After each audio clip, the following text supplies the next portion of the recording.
Venkata Subbamma memorial Kavali town tennis tournament ప్రారంభోత్సవానికి విచ్చేసినటువంటి ప్రతి ఒక్కరికి పేరు పేరున స్వాగతం, సుస్వాగతం.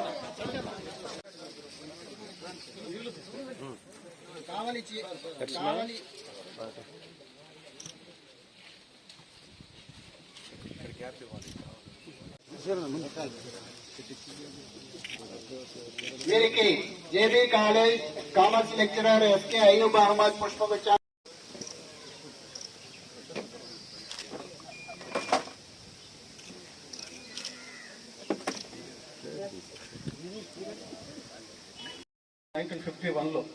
ఈ కోర్టు కూడా 52లోనో 53లోనో స్టార్ట్ అయింది.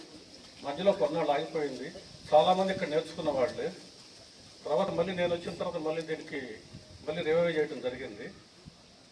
మా ఫాదరు రామచంద్రారెడ్డి గారు మంచి tennis player, beautiful football player, badminton ఆడేవాళ్ళు, ఇండోర్లో క్యారమ్స్ ఆడేవాళ్ళు. ఏ ఆట తీసుకున్నా పెట్టాడు భాస్కర్ యాటిట్యూడ్ ఎట్లుంటుందంటే నిన్న అనుకుంటే ఈరోజు జరిగిపోవాలా. సరిగ్గా 3 రోజుల క్రితం చెప్పాడు ప్రోగ్రాం పెట్టుకుంటామని చెప్పి, అన్నీ జరిపించేశాడు. సరే, ఎనివే భాస్కర్ మంచోడు కాబట్టి అందరూ తలా ఒక చేసి ఈ ప్రోగ్రామ్ని పూర్తి స్థాయిలో అందజేసిన విశ్వోదయ రెక్టర్ శ్రీ వినయ్ కుమార్ రెడ్డి గారిని, TDP Nellore parliamentary party incharge Shri Mannala Ravichandra గారు,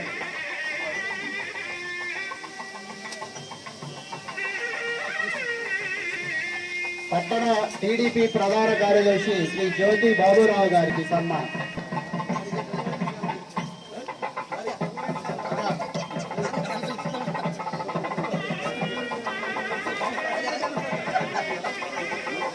ఎంఎస్ఆర్ డిగ్రీ కళాశాల, ఈయన కూడా మన కళాశాల పూర్వ విద్యార్థి కావడం విశేషం.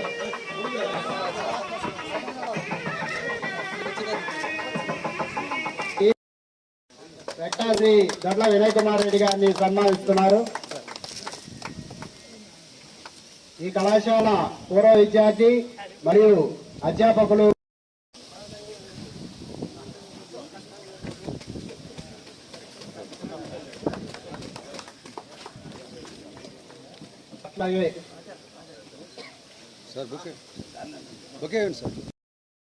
రుణపడి ఉన్నాం.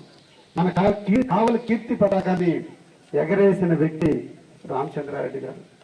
22 సంవత్సరాల వయసులో మోతుబారి రైతు కుటుంబంలో పుట్టిన వ్యక్తి. నేను చాలా సందర్భాల్లో చెబుతుంటా, విప్లవం పేదవాడిలో పుట్ల, ధనవంతుడి కుటుంబంలో పుడుతుంది విప్లవం. విప్లవకారులు అందరూ కూడా ధనవంతుల కుటుంబాల నుంచి వచ్చినటువంటి వాళ్లే. వాళ్ళ ఇళ్లలో ఉండేటువంటి సంపద, వాళ్ళ ఇళ్లలో ఉన్న ఆస్తులను చూసి వైరాగ్యం చెంది, ఇది కాదు, ఈ ఆస్తులు అందరికీ పంచాలనే జ్ఞానాన్ని అక్కడి నుంచే విప్లవ రూపంలో పెంచుకున్నటువంటి వాళ్ళల్లో మన దొడ్ల రామచంద్రారెడ్డి గారు. ఈ కావలికి ఒక విద్యాలయంగా ఏర్పరచాలి.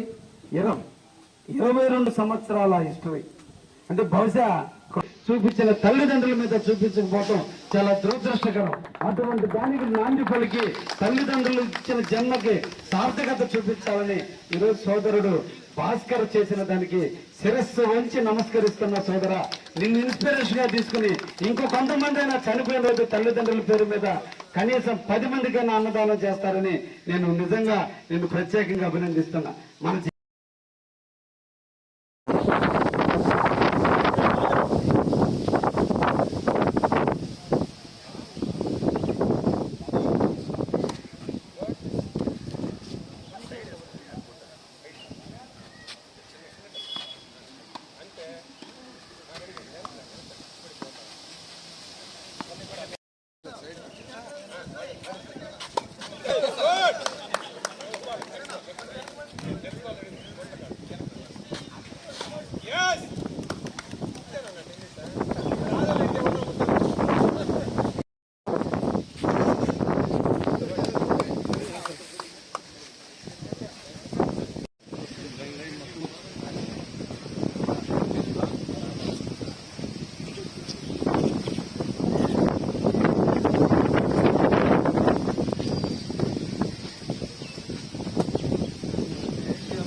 నువ్వు